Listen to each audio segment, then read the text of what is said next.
your physical surroundings impact you in ways you might not even realize. It did for me, because my clutter, my closet, all of that stuff was just this constant reminder of my debt and discontent. And when it was gone, the guilt went with it, the frustration or the sadness or whatever it was, all the emotion that I had wrapped up in my stuff, that went out the door with the stuff. It just was felt like an almost immediate solution. And then we were just crazy about it and decluttering to the point where we had empty rooms in our house. And finally, we had too much house and sold the house and downsized into an apartment less than half the size of our house. And now we're just vigilant about the stuff that we bring in, because we know how destructive it can be, even though it seems pretty innocuous, just kind of hanging out. But it really is destructive to your thought process. I think even how you treat each other. If you walk in the house after a long day and you're tired and there's crap all over the kitchen counter and a pile of laundry and whatever else there is, it gets to you. But if you come home after that same day and there is space and some clear countertops and the things that you really enjoy surrounding you, I think that just adds this layer of calm to what may have been chaos. I'm Srini Rao, and this is the Unmistakable Creative Podcast, where you get a window into the stories and insights of the most innovative and creative minds who've started movements, built thriving businesses, written best-selling books, and created insanely interesting art. For more, check out our 500-episode archive at unmistakablecreative.com. Courtney, welcome to the Unmistakable Creative. Thanks so much for taking the time to join us. Thanks for having me. I'm thrilled to be chatting with you. Yeah, it is really cool to have you here. So, it's funny because you and I were just talking about the fact that we've exchanged tweets. We've known of each other for many years, and I know that you've even listened to the show. But I really wasn't aware of the full extent of your story until I, got to see the interview that you did with the folks who produced the Minimalism documentary. And right when I saw that, I thought, oh my God, I'm like, we need to talk to Courtney. She has a very, very important message that I think people need to hear. But before we get there, I want to start by asking you, what is the most important thing that you learned either from a parent or teacher growing up that has profoundly influenced your life? Let's start with an easy question. No. I've recently been thinking about a lot of the lessons that I've learned growing up and throughout my life, and there have been so many, but probably right from the get-go would be the lesson that I learned from my dad, in that if I wanted to work for myself or do something that I was crazy about or follow a different path, I could, because he did that in opening up his own restaurants when I was 11, well, I guess I was probably 12 or 13, and then continuing even beyond that to follow crazy paths by moving to Saudi Arabia to open Italian restaurants. The just things that it seemed so crazy, but to watch his journey, that came back to me many years later when it was time for me to go out on my own and do something that felt a little crazy. So, I look at two cultural narratives that come around this. One is, don't do something crazy, do what's stable, do, what's secure, and make sure that you have a good life. Another is the one that you've shared with us. And two questions come from that. What do you say to parents who are listening to this, having been raised with that kind of narrative, and especially parents that they themselves were not raised with that kind of narrative? Well, I think again, another lesson that I've really learned is that all of that stability that we think we have, we don't. We kind of create this story around what stability looks like. If it's a regular paycheck or benefits or having a location to go to every day for your job. But it's just a story. It's no more stable than what we do now for ourselves. And that has become increasingly clear to me. So another question that has come up, and this is something I've asked a handful of people. It seems like the people who are able to sort of blaze unconventional trails have this ability to overcome social programming, sort of what is expected of them. And I am really, really curious why you think some people are able to do that and some are not. That's a great question. It has a lot to do with the willingness to try and to prove yourself right or wrong. I don't think any of us are programmed to be super comfortable with an unconventional path, but even if we can just take one tiny step and really kind of peek in and see, is this possible? Also, just by being influenced by other people's stories. I mean, for me, I really love the idea of, if this has been accomplished, why couldn't I accomplish it? So to hear from someone else going through it, I think really is helpful. But it's just that willingness to want to take one small step and just to give it a try and see if there's any potential. It's interesting for you to mention, hearing somebody else's story. I think that the people that we surround ourselves with have such an impact that we're even unaware of it at certain points. Like you look at, I look at the conversations I have with my business partner, Brian, and, we talk about some lofty goal, something just crazy ambitious and out there. And his sort of default response is, of course you'll accomplish that. Why wouldn't you? Whereas, if you're around even your own parents, sometimes they, unknowingly and unintentionally, they sort of, put this sort of subconscious seed in your head that, oh, okay, that sounds really nice, but, be realistic about it. And it's something I'm noticing more and more as I talk to people about community and the people that you surround yourself with and what an important thing that is. Absolutely. And I think all of those messages of be realistic, are you really, considering the facts, the people that are trying to help you, they mean well, but are potentially holding you back, that message they're giving you is really just a message for themselves. I don't think that it's in any way a sign of them not believing in you, but they are scared for themselves. Mm-hmm. So tell me about sort of this experience of growing up all over the world. I mean, it sounds like, you spent time in Saudi Arabia. I'm curious, are there other countries that you have spent time in? And also, how has being exposed to different cultures kind of shaped your perspective on life and what's important? Yeah, I should back up a little bit. I wasn't actually in Saudi Arabia. So my dad started his own restaurant when I was about 13, but it wasn't until I was in my 20s that my parents relocated and moved.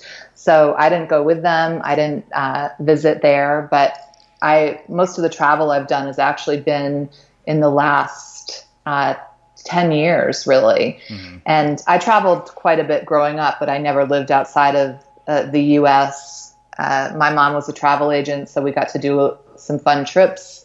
But traveling for my own business and pleasure and having family now live all around the world. My sister actually lives in the Middle East. She's in Doha, and my parents live in Italy. So while I still live in the U.S., I do get to travel quite a bit now, which is fantastic. And to be able to, well, maybe not be immersed for long periods of time in other cultures, but just to spend time and see, what a big place the world is in terms of cultural differences and how people live and what they think has added so much value to my life and really made me step back and say, okay, these things I'm telling myself about what is real and not real is just this little tiny corner of my world, of the world. And there's just there are so many possibilities and viewpoints and ideas. It's kind of exciting. So walk me through sort of how you go from, childhood, like college, to whatever has happened in your life, to this whole concept of be more with less, and like where this idea emerged from.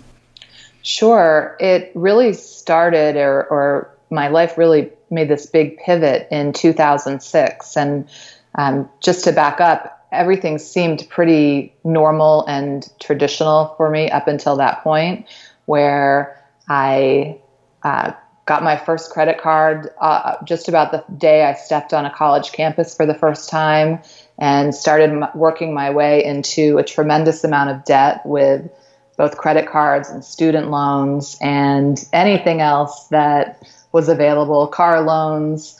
I kind of bounced around in college. I started off in art and did a little bit of communications and went back to art. But by the time I was leaving and looking for a quote unquote real job, I was so deep in debt that choosing what I wanted to do wasn't on the table. It was really about, what am I going to do to make ends meet? How will I pay the bills? And sales was the obvious choice to me. It just looked like, there's an opportunity where I could really make some money. And I completely disregarded the idea of choosing something that I love or that I was really interested in or passionate about, just something that I could be good at and make money in. And I was very good at selling things and working in sales. And it did help to make ends meet, but as soon as the ends were met, I would just overspend. And because I was working so hard, I felt like I deserved to be rewarded for that. And so I rewarded myself with great vacations and nice cars and more spending and more making ends meet and being very busy and stressed out and climbing the ladder. Again, it all seemed very normal to me, but it was very stressful. And in 2006, kind of in the height of all of this, I got sick. I was struggling with vertigo and fatigue and really weird symptoms like tingling in my face and my hands. And I couldn't figure out what was going on. My doctor thought maybe I had an ear infection or that I was just really, overworked and stressed out like the rest of the world. And I kept going back to doctors and doing tests and neurological exams. And while this was all happening, I should mention that I was training for a fundraiser event, a bike event in Salt Lake City to raise money for the National Multiple Sclerosis Society, and was getting ready to do this big ride. But I had such bad vertigo that I couldn't ride my bike during the last couple months of training. And just before the race, I was diagnosed with MS myself. And while I don't think that all of that excess and craziness and doing work that, wasn't really my choice, or I didn't think it was my choice, while I don't think that caused the MS, I think it all exacerbated the symptoms and made the disease flare and brought me to this tremendous wake-up call. And it was in those couple of months post-diagnosis that I decided to make some really big changes. And while I didn't call them simplicity at the time, it was my goal to reduce as much stress as possible and eliminate as much stress as possible from my life so that I could live well with MS. And with all the changes I was making, it became clear pretty quick that what I was doing was simplifying. And so a few years later in 2010, that's when I began to share my story of healing and simplifying and creating something better for myself and my family with Be More with Less. Mm-hmm. It's interesting because so many of the stories that I hear on this show are often the result of some sort of wake-up call. And that wake-up call always seems to come in the form of something seemingly terrible on the surface that ends up really kind of transforming the quality of somebody's life for the better. And, I'm not sure that I've yet to find an answer to this question because maybe there isn't an answer to it, but do you think that kind of a wake-up call is necessary for change to occur? And why is it that so many people actually sit around and nothing changes until that kind of wake-up call?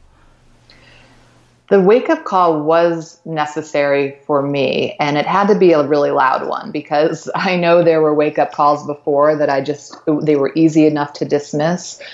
But I don't think everyone has to have that wake up call, especially now that all the people that have had wake up calls are saying, look, this is what you can avoid if you start asking these questions of yourself now before this happens. Mm-hmm.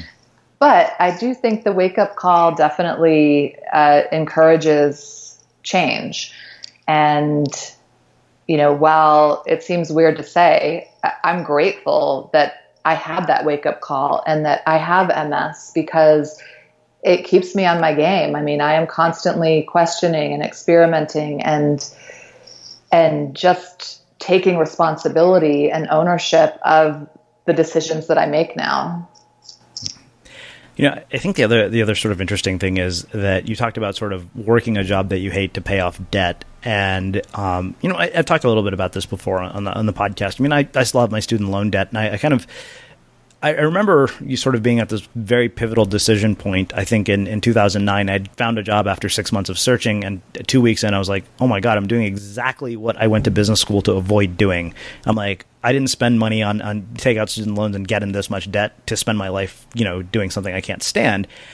And it was one of the tougher choices I made to say, okay, you know what, I will, I'm willing to give up, paying this off as quickly as possible in order to do something that I actually enjoy and have the potential to thrive at, as opposed to spending my life doing something that I'm average at in order to basically get to my life and only have accomplished paying off debt.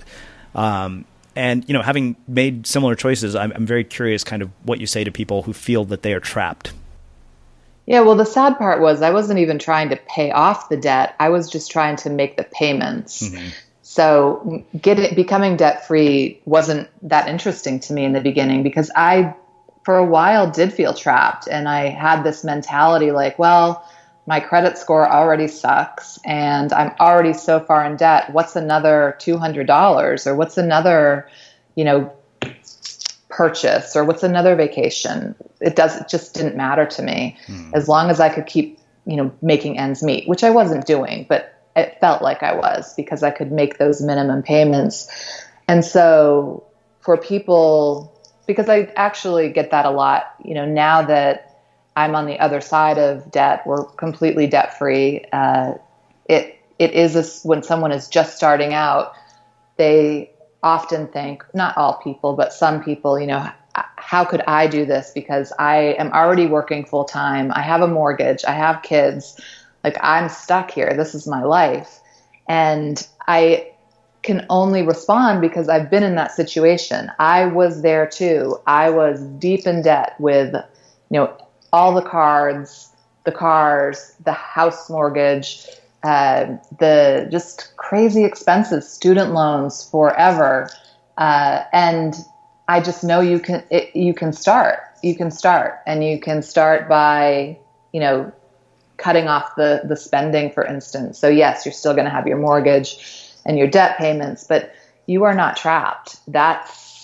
You're not trapped. There is always a step you can take or something. And believe me, I have felt trapped for a really long time. But there is a way. There's just a way, and you can start. And it's not going to be overnight, and it's not going to be easy, and it's not always going to be fun, but it's not miserable for starters. And on the other side of it, it's just that there's not a day that goes by that I'm not grateful that I went through that. So I don't know about you, but vacuuming is not one of those things that I ever look forward to doing. But as you know, your environment has a huge impact on your creativity. So I still like it to be clean wherever I'm living and working. But now it doesn't have to be something that you deal with. If you're like me and you grew up in the 80s, you probably fantasized about the day when cleaning your house would be like it was for the Jetsons, meaning you don't have to lift a finger. Well, the good news is that we're already kind of living in that future. And the easiest way to make sure your floors are clean every day is with the iRobot Roomba Robot Vacuum. It cleans up after itself. The Clean Base automatic dirt disposal takes convenience to a new level, automatically empties its own bin into an allergen lock bag that holds 60 days of debris and traps 99% of pollen, mold, and dust mites, so you can forget about vacuuming for months at a time. Let the Roomba clean for you instead. It learns your home, finds dirt, and empties itself on its own. It's got powerful cleaning performance made effortless. Remember, if it's not from iRobot, it's not a Roomba. To learn more, go to irobot.com/unmistakable. So I want to really do a deep dive into this whole idea of more with less. Because, watching that documentary made me think about sort of even just looking at my own sort of bedroom. I thought everything in here should be something that I absolutely love. And I think the thing that's interesting is that often people get this sort of narrative in their head around minimalism that it's all about the number of possessions that you own. And, I think it's always amusing that people are just like, oh, I'm trying to get to the point where I only have X number of things. And it's kind of like, well, I think that really misses the point. It's that the things in your life should add joy to it and you don't need excess. But I'm very curious kind of, what a starting point is for all of this. I mean, I want to look at it through the lens of sort of a more practical application and then, talk about what is the impact on your life. I'm very aware of the impact of what your physical environment does to you. So I'm very curious kind of what your perspective on all of this is. Sure. I thought it was so cool how the minimalism film documented that there's no one right way to do this. I mean, they shared stories of people from all different walks of life and different life circumstances.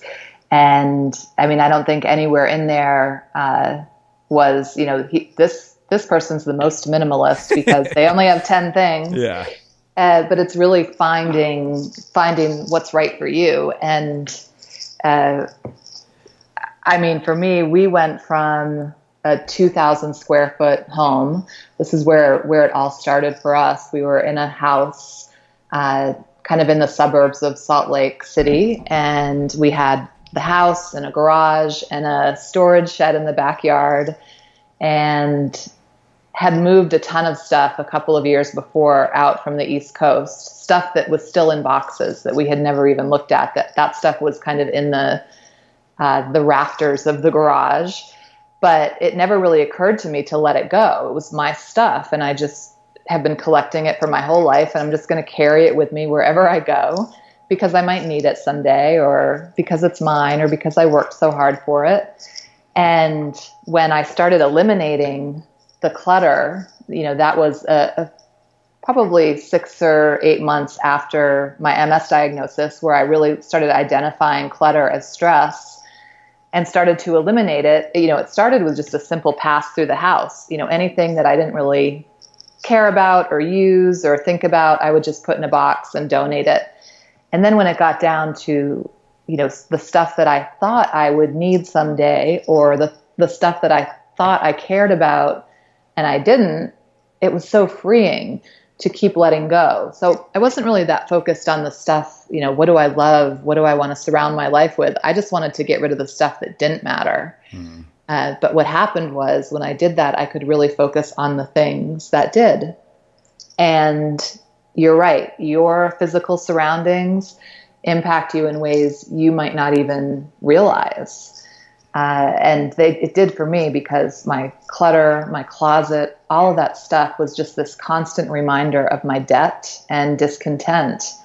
And when it was gone, the guilt went with it, the frustration or the sadness or whatever it was, all the emotion that I had wrapped up in my stuff, that went out the door with the stuff. It just was felt like an almost immediate solution. And then we were just crazy about it and decluttering to the point where we had empty rooms in our house. And finally, we had too much house and sold the house and downsized into an apartment less than half the size of our house. And now we're just vigilant about the stuff that we bring in, because we know how destructive it can be, even though it seems pretty innocuous, just kind of hanging out. But it really is destructive to your thought process. I think even how you treat each other. If you walk in the house after a long day and you're tired and there's crap all over the kitchen counter and a pile of laundry and whatever else there is, it gets to you. But if you come home after that same day and there is space and some clear countertops and the things that you really enjoy surrounding you, I think that just adds this layer of calm to what may have been chaos earlier. Yeah, it's interesting. I don't know if you've heard it. We did an episode with a podcast guest named Jim Bunch where he talks about the 9 environments that make up your life and how everything in your life, the people you surround yourself with, your physical space, like, the things you put into your body, everything you listen to is an environment. And each one of those things is either adding or draining energy from your life. And, your physical space is probably one of the easiest ones to change. I mean, I can totally relate to what you're saying because I'm sitting in the room that I'm recording this in, and I just moved into a new apartment. And there's very little stuff in here. Like everything in here is here because I want it to be. Like I have a bookshelf and all the books are books that I absolutely love. I have a nightstand. But for the most part, you go into my closet and you might think I'm a serial killer because I have 5 black shirts, 2 pairs of jeans, a dress shirt, a sports coat, and then snowboarding gear, and that's about it. I was kind of like, and I thought to myself, I'm like, okay, I might need one other dress shirt and I have 2 pairs of shoes and then, socks and underwear. And beyond that, I'm kind of like, wow, I was kind of blown away by how different it is to not have so much stuff. Like moving is way easier. And the 5 black t-shirts thing, I'm kind of like, okay, these are, they're not so lame that people notice that I'm wearing the same thing every day, and they're not so distinctive that, people pay attention. It's kind of just an afterthought.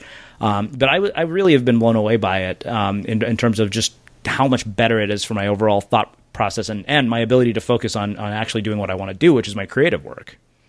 Exactly. And it eliminates that whole decision fatigue thing. Like, what am I going to wear? And then, I remember mornings where I would spend a half hour trying to figure out what I was going to wear. I'd try on 3 different things and then still be worried that it wasn't the right thing.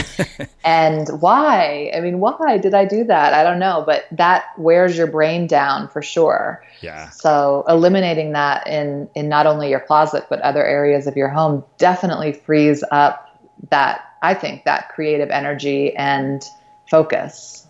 Yeah, I think, for anybody who really wants to increase their creativity or productivity, this is, it's one of those sort of innocuous things. You don't realize how powerful it can be if you do it. And then once you do it, you're kind of amazed at the impact that it actually has on your work. Absolutely. I have found that to be true. And when I'm working on, very specific creative projects, not just the day-to-day stuff, but if I have a bigger project, I'll really be aware of what I'm saying yes to and no to. And I probably say no to a lot more during that time because I know how powerful it is to be able to give more of your resources to one thing versus trying to still pick away a little bit at everything. It doesn't work. Yeah. Well, I want to talk about the 3-through-3 project because I remember coming across that thinking, wow, that's pretty awesome. I don't think I even have 33 things, surprisingly. But I'd love for you to tell us a little bit about that. And then I want to actually talk about your digital habits and your just daily sort of creative habits because I'm really curious what those look like. Sure. So the Project 333 is a minimalist fashion challenge that I created in 2010. And typically my approach to change is slow and steady, one thing at a time, slow and steady. But my closet had to be an exception because it was so crazy in there. And I knew the slow and steady approach was not going to fly. And so I created this challenge to dress with only 33 items or less for 3 months. And those items included clothes, jewelry, accessories, and shoes. And for someone like you, that wouldn't be a big challenge. For someone like me, it felt like, how is this possibly going to happen? I probably had 33 pairs of shoes. But I really just wanted to see what it was going to be like without making this huge commitment to, get rid of all my clothes. This way I picked my 33 items and then I just boxed everything else up and waited to see what happened. And I was terrified for the 2 days before it was happening because I was working full time then and in sales. So I was meeting with clients and working with colleagues and always with people, going to community events. And I thought, oh my gosh, people are going to notice. I'm not going to be able to do it. And I wrote about it on my blog. So I thought, now I definitely have to do it. I've got some accountability here. And within a week of doing it, I thought, I I'm never going to stop doing this. It changed everything. My mornings became so much easier. No one noticed. That was quite a reality slap. Like, no one cares what I'm wearing at all. No one noticed I was doing it. And I just felt so much better. I was spending less money. I wasn't paying attention to sales or things that were happening in retail. And I haven't stopped doing it. It's now been more than 6 years. I still dress with 33 items or less. And while I'm not, don't think that number 33 really matters. Like, if your number is 35 or 23 or 50, just being able to experiment with dressing with less there are things to be learned about your energy and your time and how much attention you really give to your clothing. You know, it's interesting. One of the other things that I have really kind of been paying attention to is the notion of, you know, when you get rid of clutter, you start to make space for the other things that are truly important in your life. And even if you don't know what those things are going to be, suddenly that open space creates possibility that wasn't there before in a very sort of strange and new agey way. And I'm about as far as it gets from, you know, new age and spiritual, but the thing that I think what really has been interesting to see, you know, and I came across this in a book my sister recommended to me called Calling in the One. And she said, how many dressers do you have? I said, one. And she said, that means you don't have space for a woman in your life. And I thought, you know, and I thought that was really, she said, and so I bought the book after my sister said that to me, because it, you know, it took me back to the conversation we had about, everything in your life is an environment. And, you know, I've noticed over and over and over, and I'm curious if this has been the case in your life or, you know, the people that are in your community. Somehow, when we clear up space for, you clear things you don't want out of your life, a lot of the things that you do want, even things that you weren't expecting, start to show up. Yeah, I think that's definitely true. Because, and maybe they were showing up before, and I don't mean this in a woo-woo way, because I'm not either. Yeah.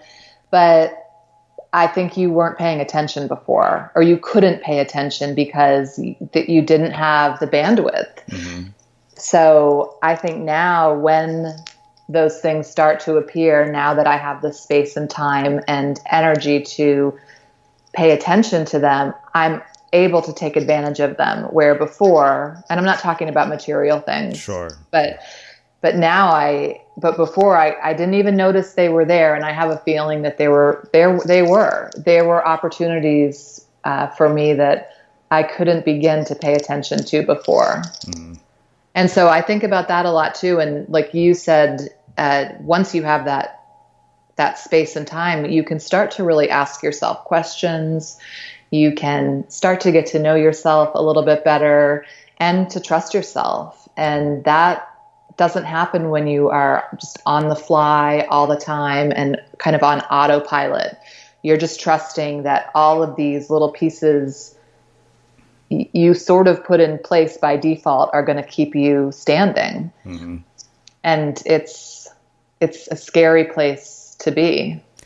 You know, I think the notion of default is really interesting to me, because I recently wrote a piece on Medium titled "The Art of Living Deliberately and Designing Your Life," and it was actually inspired by the Minimalism documentary. And I think the thing that I realized was that everything in my physical environment is a deliberate choice. And if it's not, I begin to question why it's there. And then my other sort of filter has been what one of my friend Charmaine Hayworth has told me. She said, anytime, sometimes I'll go shopping with her to buy something, and she's like, if you don't absolutely love it, do not buy this. I'm like, wow, that's really simple. That just kind of makes, it's amazing how much your conspicuous consumption goes down when that's your filter.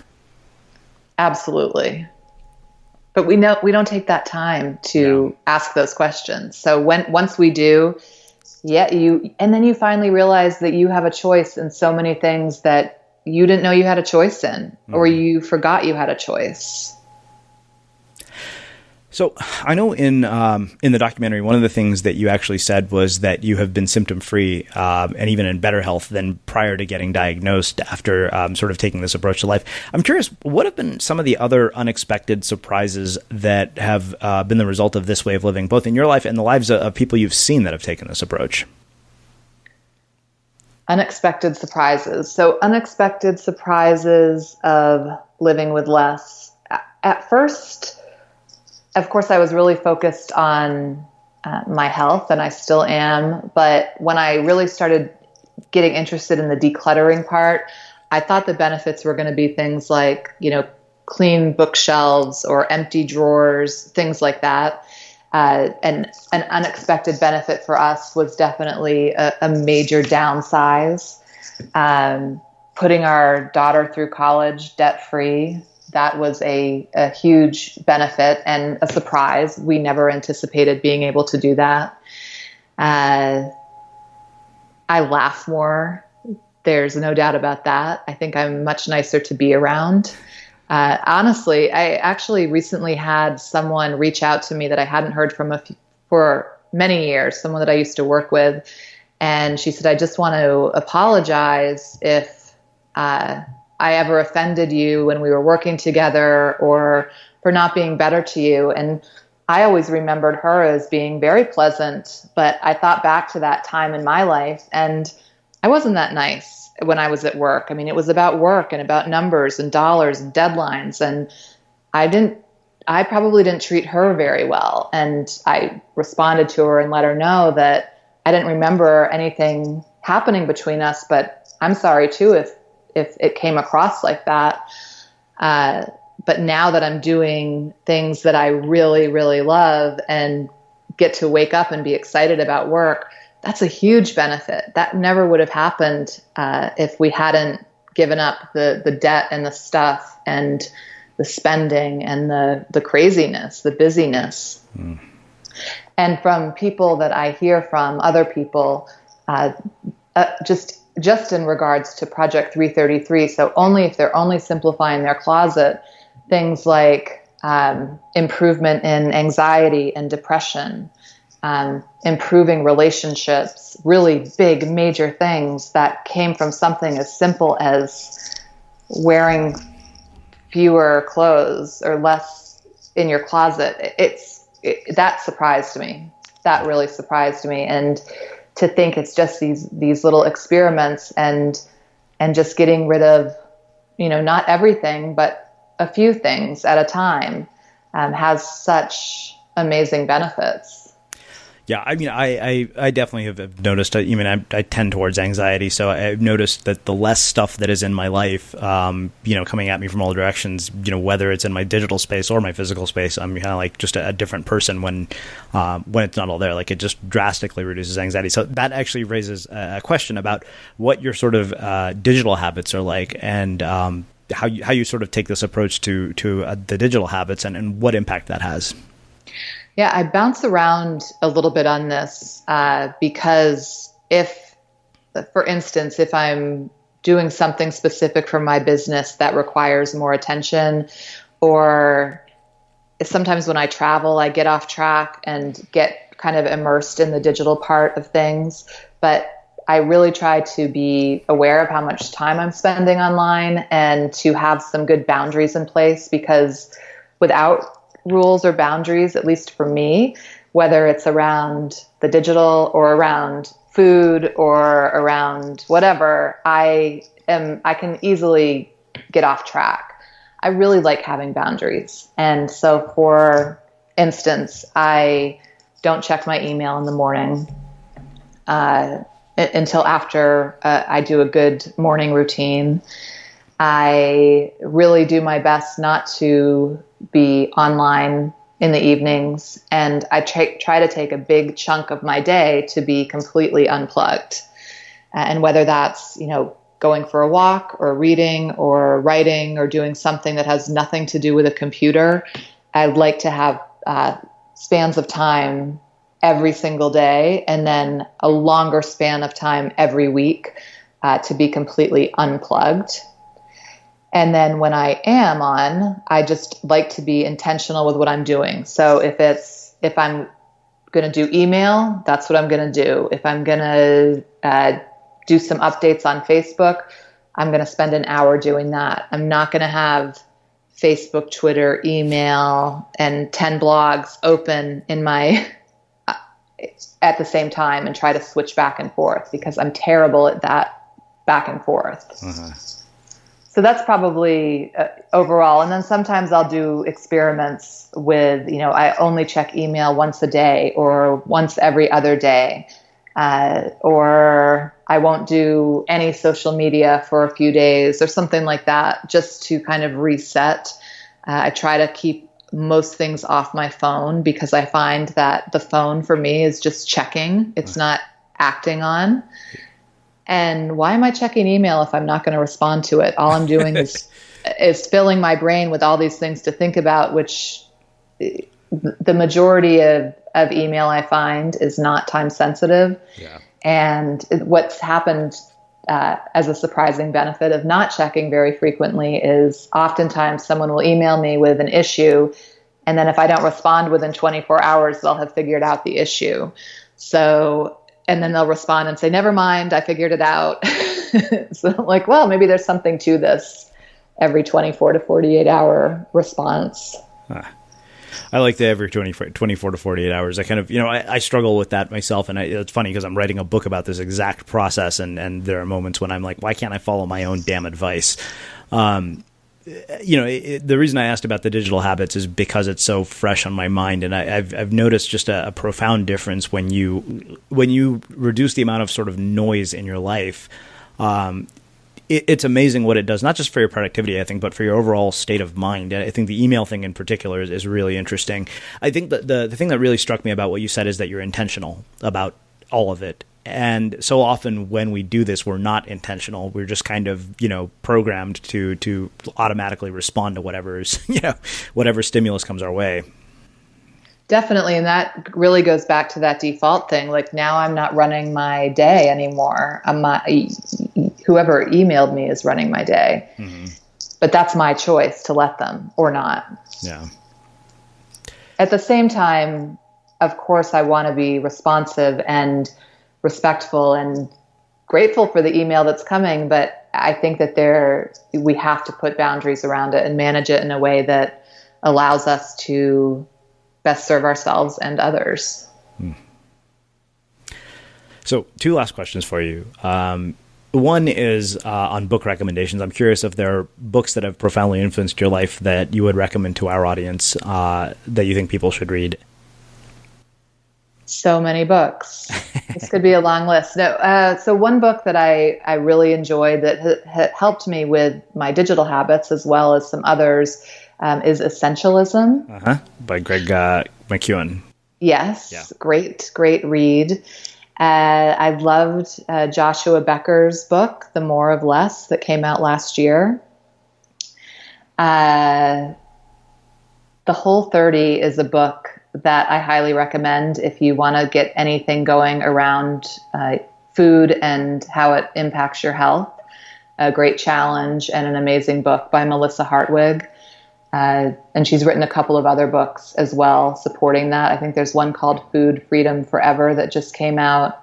I have as many experiments as I do around my stuff and digital. I do it around food as well. I think it's one of the most powerful changes we can make to change how we feel, both physically and mentally and emotionally. It makes all the difference. So there's a few to start. So I have one last question, which I'm sure you've heard me ask since I know you listen to the show. What do you think it is that makes somebody or something unmistakable? Someone is unmistakable to me when they really begin to own their story and also consider the idea that it's not finished and they can change it anytime they want. That to me really makes someone stand out, and I connect with them immediately. Well, this has been really, really thought-provoking and insightful, as I expected it would be. And I can't thank you enough for taking the time to join us and share this with our listeners.